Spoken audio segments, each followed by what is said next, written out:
નમસ્કાર વિદ્યાર્થી મિત્રો, ઓનલાઈન લર્નિંગમાં હું જીગર જોશી ફરી એકવાર આપનું હાર્દિક સ્વાગત કરું છું. ઓકે, લાસ્ટ લેક્ચરમાં આપણે પરિવહન તંત્રની વાત કરી. પરિવહન તંત્ર જે બે પ્રકારનું હોય છે, ખુલ્લા પ્રકારનું અને બંધ પ્રકારનું પરિવહન તંત્ર. કયા પ્રાણીઓમાં કેવા પ્રકારનું પરિવહન તંત્ર જોવા મળે છે એના વિશે પણ આપણે ચર્ચા કરી. ઓકે, ખુલ્લા પ્રકારનું પરિવહન તંત્ર એની અંદર રુધિર ગુહાઓમાં રહેતું હોય છે, રુધિર કોટરોમાં ભરાતું હોય છે. બંધ પ્રકારના પરિવહન તંત્રમાં રુધિર એ હૃદયમાં અને જુદા જુદા વ્યાસની રુધિર વાહિનીઓમાં ભ્રમણ પામતું હોય છે.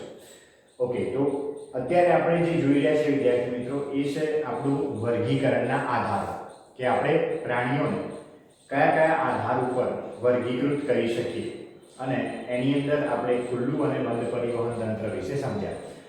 હવે એનાથી આગળ સમજવાનું છે આપણે, અને એ આગળ સમજવા માટે આપણે હવે આગળનો મુદ્દો લઈએ છીએ સમમિતિનો મુદ્દો.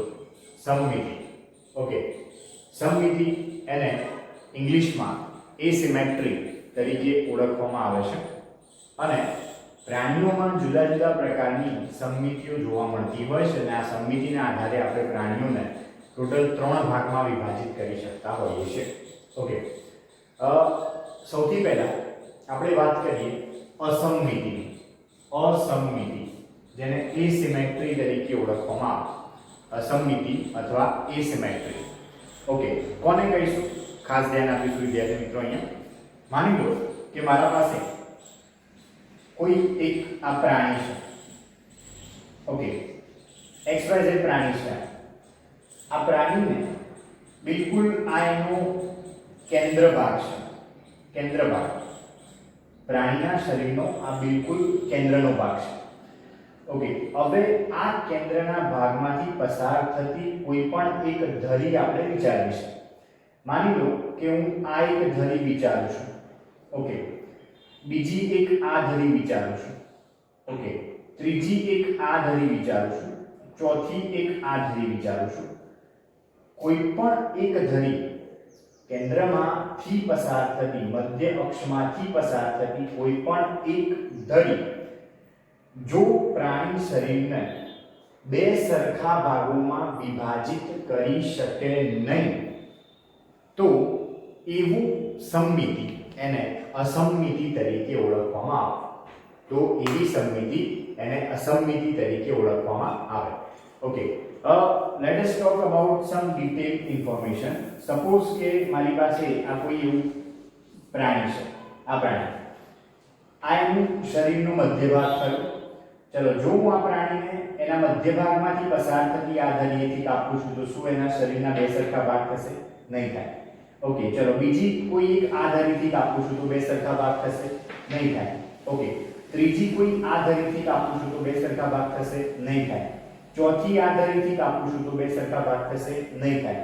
ટૂંકમાં જ્યારે પ્રાણી શરીરને આપણે મધ્ય અક્ષમાંથી પસાર થતી કોઈ પણ ધરી વડે બે ભાગમાં વિભાજિત કરવાનો પ્રયત્ન કરીએ, પરંતુ આ પ્રાણીનું શરીર એ બે સમાન ભાગોમાં વિભાજિત ન થતું હોય, તો આવી સમમિતિ એને અસમમિતિ તરીકે ઓળખવામાં આવે.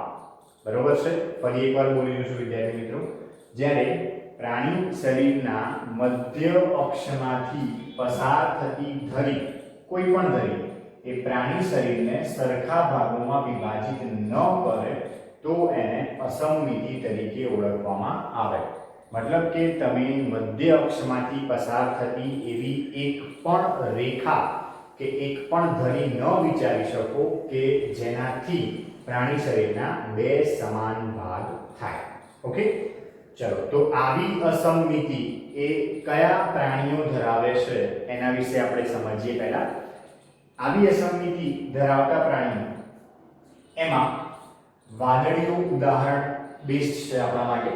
વાદળીઓ એટલે આપણે સમજી ચૂક્યા છીએ કે તે સછિદ્ર અથવા તો છિદ્રકાય સમુદાયના પ્રાણીઓ છે. આપણે અગાઉ જોયું કે સછિદ્ર અથવા છિદ્રકાય સમુદાયના પ્રાણીઓ એમને સામાન્ય રીતે વાદળીઓ તરીકે ઓળખવામાં આવે છે. ઓકે, તો વાદળીઓ તમે ગૂગલ ઉપર સર્ચ કરી શકો છો. સ્પોન્જ શબ્દ લખશો તો ઘણી બધી વાદળીના ચિત્ર તમારા સામે આવશે અને એ વાદળીના ચિત્રને તમે કોઈ પણ રીતે બે સરખા ભાગમાં વિભાજિત કરવા પ્રયત્ન કરો. મધ્ય અક્ષમાંથી પસાર થતી કોઈ પણ રેખા લઈ અને એને બે સરખા ભાગમાં વિભાજિત કરવા માટે પ્રયત્ન કરો, પરંતુ એ બે સરખા ભાગ થશે નહીં. તો એ વાદળીઓ એ અસમમિતિ ધરાવે છે એવું કહી શકાય, કારણ કે આપણે તેના શરીરને કોઈ પણ અક્ષેથી બે સમાન ભાગોમાં વિભાજિત કરી શકતા નથી. મધ્ય બિંદુમાંથી કેન્દ્રમાંથી પસાર થતી કોઈ પણ ધરી એને બે સમાન ભાગોમાં વિભાજિત કરી શકતી નથી. એટલા માટે એને અસમમિતિ તરીકે ઓળખવામાં આવે છે. Okay, now let us talk about some different symmetries. Okay, એમાં બીજા નંબરની જે સિમેટ્રી છે એને અરીય સમમિતિ અથવા તો રેડિયલ સિમેટ્રી તરીકે ઓળખવામાં આવે છે. રેડિયલ શબ્દનો મતલબ થાય અરીય, સિમેટ્રી એટલે સમમિતિ. ઓકે, આ શું કહેવા માંગે છે સમજીએ આપણે. પ્રાણી શરીરને આપણે કોઈ પણ ભાગેથી મધ્ય અક્ષમાંથી પસાર થતી કોઈ પણ ધરીએથી કાપી અને પ્રાણીનું શરીર બે સમાન ભાગોમાં વિભાજિત થઈ જાય તો એવી સમમિતિ એને કહેવામાં આવે અરીય સમમિતિ.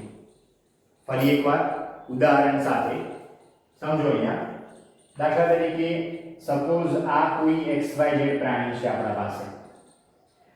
આ એનું કેન્દ્ર થયું, મધ્ય બિંદુ થયું. ઓકે, ચલો એમાંથી પસાર થતી આપણે આ ધરી વિચારીએ, બે સમાન ભાગ થયા. ઓકે, ચલો એની જગ્યાએ આપણે આ ધરી વિચારીએ, બે સમાન ભાગ થયા. ઓકે, એની જગ્યાએ આપણે આ ધરી વિચારીએ, બે સમાન ભાગ થયા. ઓકે, એની જગ્યાએ આપણે આ ધરી વિચારીએ, બે સમાન ભાગ થયા. ઓકે, તો ટૂંકમાં જ્યારે પ્રાણીના શરીરના કેન્દ્રમાંથી પસાર થતી કોઈ પણ ધરી એનાથી પ્રાણી શરીરને જો આપણે બે સરખા ભાગોમાં વિભાજિત કરી શકતા હોઈએ તો એવા સમમિતિને આપણે અરીય સમમિતિ તરીકે ઓળખીશું અને એવા પ્રાણીઓ એ અરીય સમમિતિ ધરાવતા પ્રાણીઓ તરીકે ઓળખાશે. ઓકે, બુકની અંદર જોશો વિદ્યાર્થી મિત્રો તો તમને ઓક્ટોપસનું એક્ઝામ્પલ એની અંદર આપેલું છે. ઓક્ટોપસ અને એની અંદર રેડિયલ સિમેટ્રી તમને 1, 2 અને 3 આઈ થિંક 3 જેટલા સમતલ આપેલા છે. જુદા જુદા બે સમતલ આમ છે, એક સમતલ આમ છે. તો એ ત્રણે ત્રણ સમતલથી એને જ્યારે કાપવામાં આવે છે ત્યારે એના બે સમાન ભાગ થાય છે. ઓકે, તો કોન્સેપ્ટ આપણો આ જ છે કે કોઈ મધ્ય બિંદુમાંથી પસાર થતી કોઈ પણ ધરીએ એને કાપતા, પ્રાણીને કાપતા તે બે સરખા ભાગોમાં વિભાજિત થતું હોય તો એવી સમમિતિ એને અરીય સમમિતિ તરીકે ઓળખવામાં આવે. ઓકે, ચલો એના ઉદાહરણ કયા કયા છે એ સમજીએ. એના ઉદાહરણ તરીકે સૌથી પહેલું ઉદાહરણ છે કોષ્ઠાંત્રી સમુદાયના પ્રાણીઓ. કોષ્ઠાંત્રી સમુદાયના પ્રાણીઓ જેની અંદર હાઇડ્રા, જેલીફિશ, પરવાળા જેવા સજીવોનો સમાવેશ થતો હોય છે. હાઇડ્રા કે જેલીફિશ કે પરવાળા એને તમે કોઈ પણ ભાગેથી કાપો, એના મધ્ય બિંદુમાંથી પસાર થતી કોઈ પણ ધરીએથી કાપો તો એના બે સમાન ભાગ થતા હોય છે. ઓકે, બીજું છે કંકતધરા. કંકતધરા એક લઘુ સમુદાય છે જેમની અંદર પ્લુરોબ્રેન્કિયા કરીને એક પ્રાણી છે. બુકની અંદર એની આકૃતિ પણ આપેલી છે. એ પ્રાણીને પણ તમે મધ્ય બિંદુમાંથી પસાર થતી કોઈ પણ ધરીએ કાપો તો બે સમાન ભાગ એના થતા હોય છે. ઓકે, અને પુખ્ત શૂળત્વચી પ્રાણીઓ. પુખ્ત શૂળત્વચી પ્રાણીઓ જેની અંદર સ્ટારફિશ, પછી બરડતારા, સાગરગોટા વગેરે જેવા સજીવોનો સમાવેશ થશે. સપોઝ કે માની લો કે આપણે એક્ઝામ્પલ તરીકે આ એક સ્ટારફિશ લઈ રહ્યા છે. થોડું દોરવાની અંદર પ્રોબ્લેમ રહેતો હોય છે, પરંતુ ઓરિજિનલમાં જ્યારે તમે એને સિમેટ્રી માપવા માટે કટ કરો ત્યારે એના ઓલવેઝ બે સરખા ભાગ થાય. દાખલા તરીકે આ ધરીએથી કાપીએ, બે સમાન ભાગ થયા. ઓકે, પછી એને આ સમતલથી કાપો, બે સમાન ભાગ થયા. ઓકે, આ સમતલથી કાપો, બે સમાન ભાગ થયા. ઓકે, ઇન શોર્ટ કહેવાનો મતલબ એ છે કે આ પ્રાણીઓને કોઈ પણ ધરીએથી કાપીએ, મધ્ય બિંદુમાંથી પસાર થતી કોઈ પણ ધરીએથી કાપીએ તેમને બે સરખા ભાગોમાં વહેંચી શકાતા હોય છે. ઓકે, ચલો ત્યારબાદ હવે ત્રીજા નંબરની સિમેટ્રી છે દ્વિપાર્શ્વ સમમિતિ બાયલેટરલ સિમેટ્રી.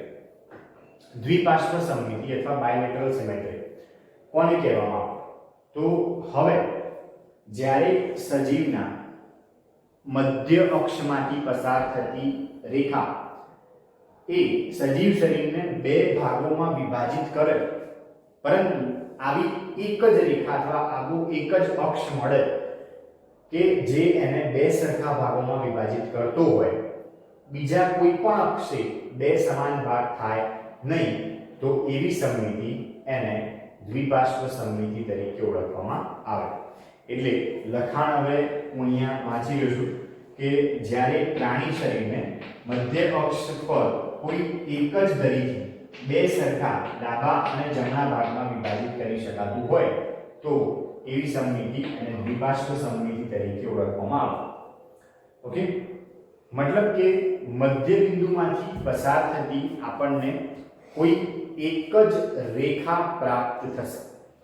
ફરીથી બોલી રહ્યો છું વિદ્યાર્થી મિત્રો, મધ્ય બિંદુમાંથી પસાર થતો આપણને કોઈ એક જ અક્ષ મળશે, કોઈ એક જ સમતલ મળશે, જેનાથી પ્રાણીને બે સરખા ભાગોમાં વિભાજિત કરી શકાય. એ સિવાય કોઈ પણ રેખા અથવા કોઈ પણ અક્ષ જે મધ્ય બિંદુમાંથી પસાર થતો હોય એ પ્રાણીને બે સરખા ભાગમાં વિભાજિત કરી શકતો નથી. બરોબર? એને સમજવા માટે બુકની અંદર ક્રેબનું ઉદાહરણ આપ્યું છે, કરચલાનું ઉદાહરણ આપ્યું છે. આપણે એક બીજું સિમ્પલ ઉદાહરણ લઈએ છીએ. માની લો કે હું અહીંયા તમારી આગળ ડ્રો કરી રહ્યો છું એક બટરફ્લાય, પતંગી. ઓકે, આ પતંગિયાને બરોબર આપણે ધ્યાનથી ઓબ્ઝર્વ કરીએ તો ખ્યાલ આવે છે કે એની આ બે પાંખો, આ બે સ્પર્શકો, બિલકુલ વચ્ચે આ એનું મધ્ય બિંદુ અથવા કેન્દ્ર, એમાંથી પસાર થતી આ એક રેખા આપણને એવી મળશે કે જેનાથી એના બે સરખા ભાગ કરી શકાય. જો આ રેખા વિચારીએ તો બે સરખા ભાગ થશે નહીં, કે આ રેખા વિચારીએ તો બે સરખા ભાગ થશે નહીં, કે પછી આ રેખા વિચારીએ તો પણ બે સરખા ભાગ થશે નહીં. ટૂંકમાં આ વચ્ચેથી આપણને એક જ રેખા એવી મળશે કે જેનાથી આને બે સમાન ભાગોમાં વિભાજિત કરી શકાય. તો જ્યારે આવી એક જ રેખા મળતી હોય તો એવી સમમિતિને વિદ્યાર્થી મિત્રો આપણે શું કહીશું? દ્વિપાર્શ્વ સમમિતિ, બાયલેટરલ સિમેટ્રી. ઓકે, બહુ દૂર જવાની જરૂર પણ નથી ઉદાહરણ શોધવા માટે. ઉદાહરણ આપણે પોતે જ છે, મનુષ્ય. ચલો, મનુષ્યને માની લો કે કોઈ આપણને કરવત મૂકી અને અહીંયાથી આખા ઊભા ચીરી નાખે, અહીંયાથી આમ ચીરી નાખે આપણને આ રીતે આમ, તો આપણા બે સરખા ભાગ થઈ જાય. બાહ્ય રીતે, આંતરિક રીતે નહીં, પણ બાહ્ય રીતે અહીંયાથી આપણને કોઈ ચીરી નાખે, બે સરખા ભાગ થઈ જાય. પણ એ સિવાય અહીંયાથી કોઈ ચીરે તો ના થાય, બરોબર? આમ ચીરે તો ના થાય, આમ ચીરે તો ના થાય. માત્ર આ એક જ રેખા એવી મળશે કે જેનાથી આપણા શરીરના બે સરખા ભાગ થશે. તો આપણે પણ કઈ સમમિતિ ધરાવીએ છીએ? દ્વિપાર્શ્વ સમમિતિ ધરાવીએ છીએ. ઓકે, ઉદાહરણની અંદર આપણે અહીંયા લઈ શકાય કે નુપુરક સમુદાયના પ્રાણીઓ, સંધિપાદ સમુદાયના પ્રાણીઓ, મૃદુકાય સમુદાયના પ્રાણીઓ, સામી મેરુદંડી સમુદાયના પ્રાણીઓ, મેરુદંડી સમુદાયના પ્રાણીઓ. બરોબર? આ બધા એ દ્વિપાર્શ્વ સમમિતિ ધરાવતા હોય છે, બાયલેટરલ સિમેટ્રી ધરાવતા હોય છે. ઓકે, ચલો હવે આપણે એક સ્ટેપ આગળ વધીએ છીએ વર્ગીકરણ કરવા માટે, અને એ વર્ગીકરણ છે આપણું ગર્ભસ્તરોની સંખ્યાને આધારે. ગર્ભસ્તરોની સંખ્યાને આધારે. ચલો હવે આપણે જાણીએ છીએ કે લિંગી પ્રજનન જ્યારે થાય ત્યારે નરજન્મી માદાજન્મી અથવા શુક્રકોષ અંડકોષ એકબીજા સાથે જોડાય. ઓકે, આ જોડાણ થાય એટલે જે બને એને યુગ્મનજ કહેવાય, અને આ યુગ્મનજમાંથી ભ્રૂણ બને. મતલબ કે કોષ વિભાજનની પ્રક્રિયા થઈ, એક કોષમાંથી ઘણા બધા કોષો બને અને છેવટે ઘણા બધા કોષો ધરાવતું એ જે રચના છે એને આપણે ભ્રૂણ તરીકે ઓળખીએ. હવે જ્યારે આ ભ્રૂણનો આડછેદ લેવામાં આવે, ભ્રૂણીય અવસ્થા દરમિયાન જ્યારે ભ્રૂણનો આડછેદ લેવામાં આવે, જ્યારે ગર્ભનો આડછેદ લેવામાં આવે ત્યારે એની અંદર કોષો કેટલા સ્તરોમાં ગોઠવાયેલા છે? ગર્ભીય અવસ્થા અથવા ભ્રૂણીય અવસ્થા દરમિયાન જ્યારે તેનો આડછેદ લેવામાં આવે ત્યારે કોષો કેટલા સ્તરોમાં ગોઠવાયેલા છે એ સ્તરોની સંખ્યાને આધારે પણ આપણે પ્રાણીઓને બે ભાગમાં વહેંચી શકતા હોઈએ છીએ.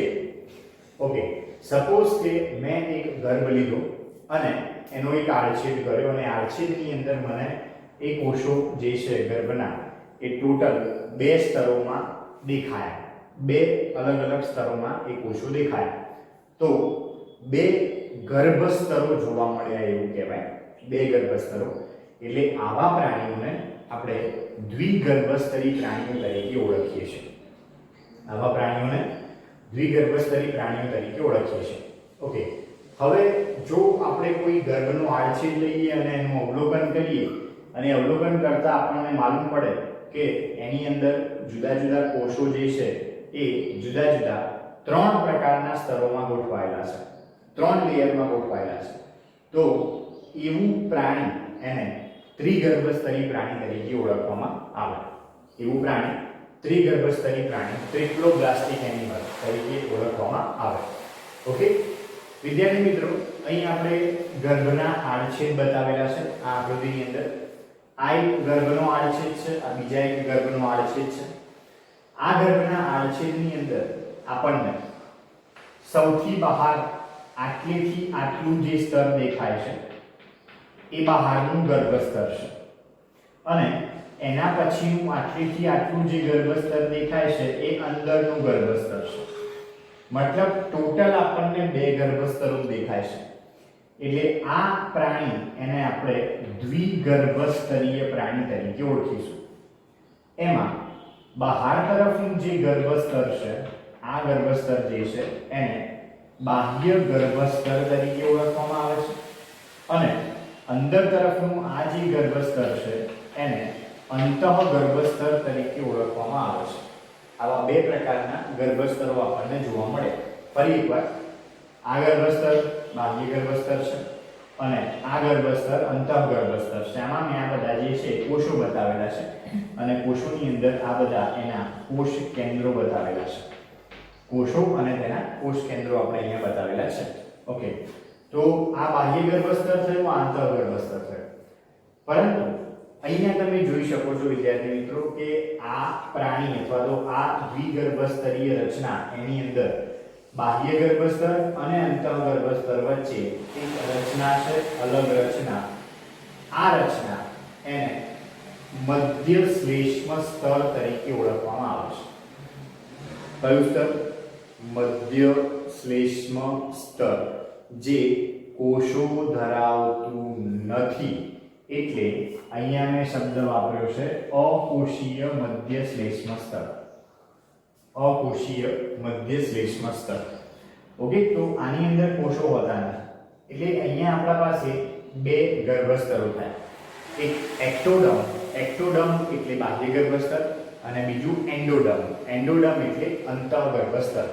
અને આ બંને ગર્ભસ્તરોની વચ્ચે એક અકોષીય એટલે કે કોષો વગરનું મધ્ય શ્લેષ્મ સ્તર આવેલું હોય છે. શ્લેષ્મ એટલે એક પ્રકારનું ચીકણું પ્રવાહી છે જે આ બંને ગર્ભસ્તરોની વચ્ચેના અવકાશમાં ગોઠવાયેલું હોય છે.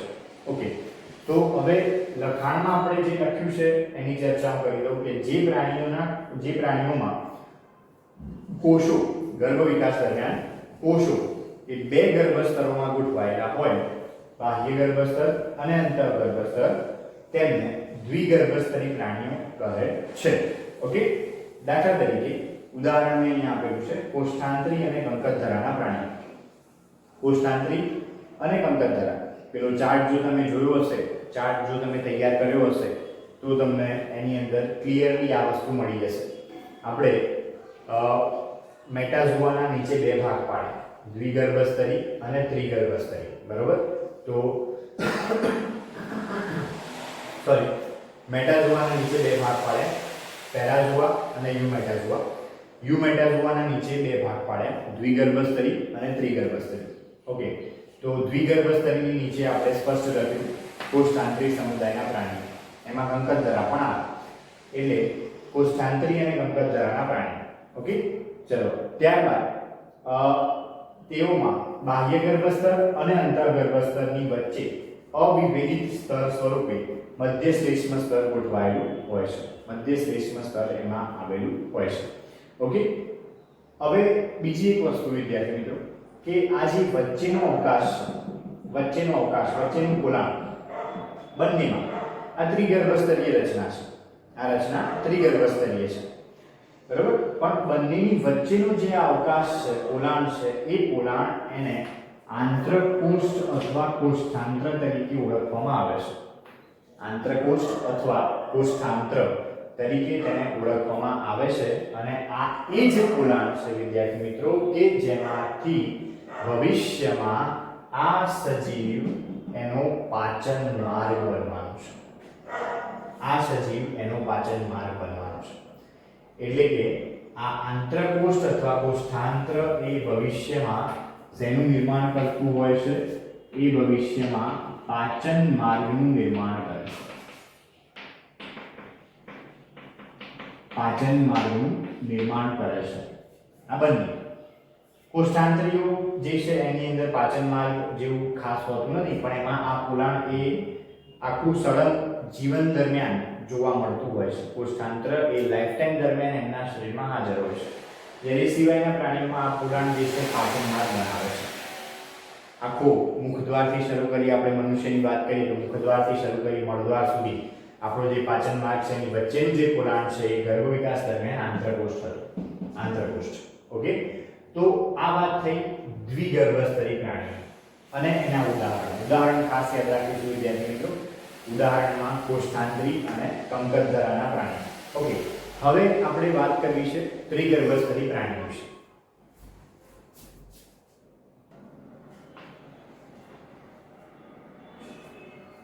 વિદ્યાર્થી મિત્રો, હવે તમે આકૃતિમાં જોઈ શકો છો, બીજા નંબરની આકૃતિમાં, કે અમુક પ્રાણીઓ જે છે એમનો વિકાસ પામતો ભ્રૂણ એનો જ્યારે આડછેદ લેવામાં આવે ત્યારે એની અંદર કોષો એ જુદા જુદા 3 સ્તરોમાં ગોઠવાયેલા હોય. જુદા જુદા 3 સ્તરોમાં ગોઠવાયેલા હોય તો એવા પ્રાણીઓ એમને ત્રિગર્ભસ્તરી ટ્રિપ્લોબ્લાસ્ટિક એનિમલ્સ તરીકે ઓળખવામાં આવે છે. ઓકે, અને આ 3 ગર્ભસ્તરો કયા કયા વિદ્યાર્થી મિત્રો, તો એના વિશે પણ આપણે જાણીએ છીએ કે આ જે બહારનું ગર્ભસ્તર છે, સૌથી બહારનું ગર્ભસ્તર, એને બાહ્ય ગર્ભસ્તર તરીકે ઓળખવામાં આવે છે. આ સૌથી અંદરનું ગર્ભસ્તર જે છે એને અંતઃગર્ભસ્તર અથવા એન્ડોડર્મ તરીકે ઓળખવામાં આવે છે. અને એ બંનેની વચ્ચે આવેલું આ જે મેં પિંક કલરના ચોકથી અલગ બતાવ્યું છે એ ગર્ભસ્તર એને મધ્ય ગર્ભસ્તર તરીકે ઓળખવામાં આવે છે, જેને ઇંગ્લિશમાં જર્મિનલ લેયર તરીકે ઓળખવામાં આવતું હોય છે. Germinal layer. ઓકે, ફરી એકવાર, આ બાહ્ય ગર્ભસ્તર, આ મધ્ય ગર્ભસ્તર અને આંતરગર્ભસ્તર, આવા 3 ગર્ભસ્તરો. આ વચ્ચેનું પોલાણ એ આંતરકોષ અથવા કોષ્ઠાંત્ર છે જ. અહીંયા મધ્ય શ્લેષ્મ જોવા મળતું નથી. મધ્ય શ્લેષ્મ અહીંયા ગેરહાજર હોય છે. 3 ગર્ભસ્તરોમાં કોષો ગોઠવાયેલા હોય છે. ઓકે, તો એનું લખાણ આપણે અહીંયા લખેલું છે વિદ્યાર્થી મિત્રો કે જે પ્રાણીઓમાં વિકાસ પામતો ભ્રૂણ એ બાહ્ય ગર્ભસ્તર અને અંતઃગર્ભસ્તરની વચ્ચે ત્રીજું ગર્ભસ્તર જેને મધ્ય ગર્ભસ્તર કહે છે તે ધરાવતો હોય તો તેવા પ્રાણીઓને ત્રિગર્ભસ્તરી પ્રાણીઓ ટ્રિપ્લોબ્લાસ્ટિક એનિમલ્સ તરીકે ઓળખવામાં આવે છે. એકદમ સરળ છે. અને ત્રિગર્ભસ્તરીના નીચે યાદ કરો આપણું જે કોષ્ટક હતું, ચાર્ટ જે હતું એ ચાર્ટને યાદ કરો. મેટાઝોઆના નીચે 2 ભાગ હતા, યુમેટાઝોઆ અને પેરાઝોઆ અને યુમેટાઝોઆ. યુમેટાઝોઆના નીચે 2 ભાગ હતા, દ્વિગર્ભસ્તરી અને ત્રિગર્ભસ્તરી. અને ત્રિગર્ભસ્તરીના નીચે 3 ભાગ હતા, અદેહકોષ્ઠી, ઉદ્દેહકોષ્ઠી અને દેહકોષ્ઠી. એટલે ઇન શોર્ટ ત્રિગર્ભસ્તરી પ્રાણીઓ અદેહકોષ્ઠીથી ચાલુ થાય અને અદેહકોષ્ઠીની અંદર સમુદાય કયો આવે તો પૃથુકૃમિ. અને દેહકોષ્ઠીમાં છેલ્લો સમુદાય કયો આવે તો મેરુદંડી. એટલે ટૂંકમાં એ ચાર્ટ જો તમને વિઝ્યુઅલાઇઝ હશે, એ ચાર્ટ જો તમને આવડતો હશે, પાકો કર્યો હશે તો તમને આ ચેપ્ટરમાં ક્યાંય તકલીફ પડશે નહીં. એટલે અહીંયા મેં સ્પષ્ટ લખ્યું છે કે એનું ઉદાહરણ કર્યું તો પૃથુકૃમિથી લઈ મેરુદંડી સુધી બધા પ્રાણીઓ એ ત્રિગર્ભસ્તરીય પ્રાણીઓ તરીકે ઓળખાય છે. તો આ થયો વિદ્યાર્થી મિત્રો ગર્ભસ્તરોની સંખ્યાને આધારે પ્રાણીઓનું વર્ગીકરણ. ગર્ભસ્તરોની સંખ્યાને આધારે પ્રાણીનું વર્ગીકરણ. ઓકે, તો હવે પછીની જે માહિતી છે દેહકોષ્ઠી, અદેહકોષ્ઠી, કૃદ્દેહકોષ્ઠી એ આપણે આવતા લેક્ચરમાં જોઈશું. નમસ્કાર.